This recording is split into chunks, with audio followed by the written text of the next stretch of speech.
अस्सलामु अलैकुम वरहमतुल्लाहि वबरकातुह। माशाअल्लाह आपके मदरसे का काम बहुत ही तेज़ी से चल रहा है और सेंटरिंग छत की तैयारी चल रही है। स्टील की सख्त ज़रूरत है। आपसे गुजारिश है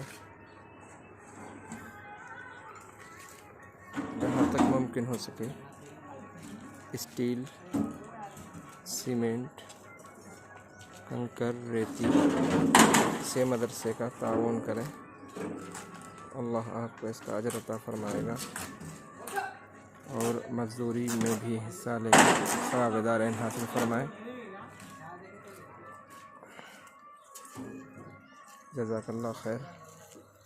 का ये मदरसा दारुल उलूम मुईनुल इस्लाम हसन नगर का है, जहाँ अल्हम्दुलिल्लाह लॉकडाउन से पहले 105 बच्चे हॉस्टल में रहते थे।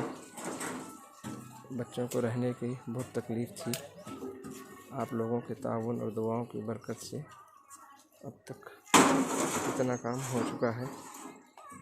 छत की तैयारी चल रही है। स्टेज वगैरह से जो है ताउन फरमाएँ और राब्ते के लिए 9676539545 पे कांटेक्ट करें। और मदरसे का अपना अकाउंट है मदरसे के नाम से, दारुल उलूम मुईनुल इस्लाम एजुकेशनल सोसाइटी के नाम से। आप उसमें भी ताउन कर सकते हैं। बाकी डिटेल्स के लिए फ़ोन कर सकते हैं। जज़ाकल्लाह खैर। अस्सलामु अलैकुम वरहमतुल्लाह।